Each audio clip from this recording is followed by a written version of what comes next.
Hey guys, so I wanted to do a video today on the past actually, and why it is a good thing to revise the past and how to revise the past and how we can change actually our memories. So what happens to us in this present reality, in this current reality, is a lot to do with our memories and how we remember the past and how we go on about it and we regurgitate it and see our life as like frames, and there's infinite amount of frames because there's infinite amount of realities.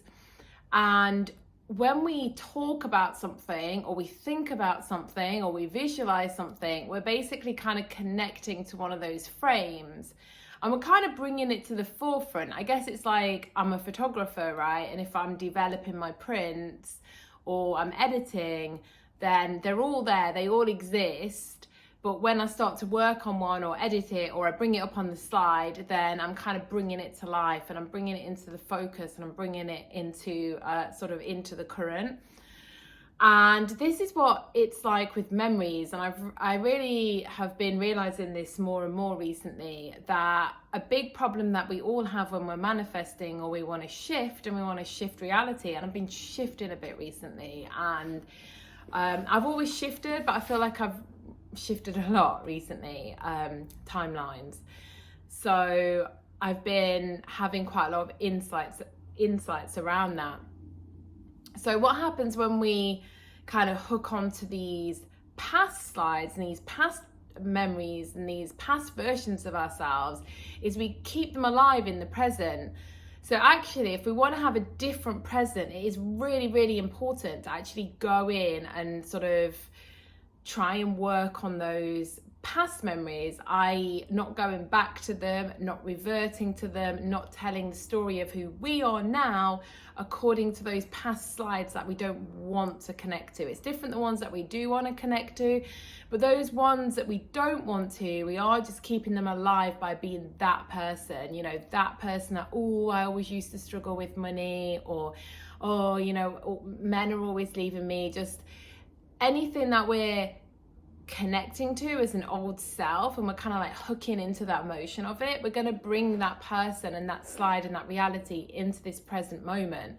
So if we want to be living on like the highest timeline, I really think that it is very important to look at not just what we're kind of visualizing and speaking in and affirming in the future, but to look at the past. And that's actually when I've had some of my biggest shifts, is when I've talked about myself in the past from like a slightly inauthentic way, I've always been super wealthy, I've always had I've always this, I've always that. And I found that when I actually started to bring that into my manifestations, I was having quite a lot more luck with things, because I was re-identifying myself as a person that's always been like that. That's just my birthright, it's who I am. It was a natural state of being. And I find it a lot more of an easy place to flow from. And I feel like things shift a lot quicker when we do that. And some things we have naturally on, right? Like we do it on things anyway, because there's some things and we just naturally have been good at them since we were young. There's just some things that we're born, and whether we pick them up in other lifetimes or we just came in like that, we naturally have certain things that really go our way. Like for me, I've always gotten a lot of freebies. It's just something that I've always attracted, like free holidays, free experiences. I've never really had to pay for these things, hardly ever, because I've just always been very, very good. And see the way I talk about it, it's very natural. I've always been very good at it. And because I have that belief, and I've built that probably over time, and the outside world has shown me evidence of that over and over again, because it is a belief that I carry, then, I will go on and I'll always be one of those people that I attract a lot of those things. But my work is not with attracting freebies. It's the things that are not freely flowing into my life. I have to go and rewire those aspects of myself and stop identifying myself as someone who used to be like this, who, have these memories. And that's the thing, is we actually don't have to forgive people, and we don't have to accept things that happened. The idea is just not to emotionally attach to them at all, because they are just a fragment, a slide, one reality of many, and we can actually start to shift our present and then change our memories. So actually our memories are different because our memories are very much, they're all interconnected. You know, the future, the time doesn't exist, the future, the past, the present, they're all interconnected, and by changing any one of them, we change all the others. So we change the other two things by changing the one. So we have to look at changing all those three things if we want to change in the present, in the I am now.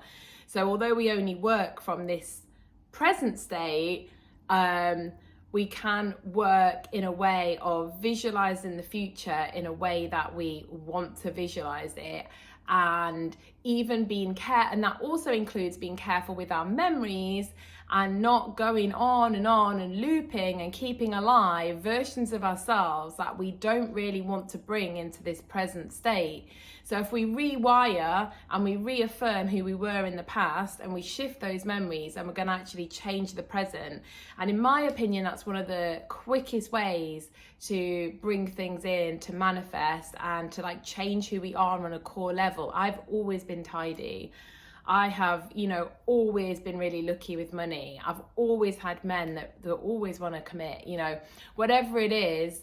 I really, really think that is such a powerful practice and such a powerful thing. And we absolutely can change the past. We absolutely can change our memories. You know, a lot of the time memories as well, they are just subjective, and with a slightly different perspective on something, you have a whole different, you know, you can see something through one lens and then you remove the lens and you have a completely different perspective of that same thing.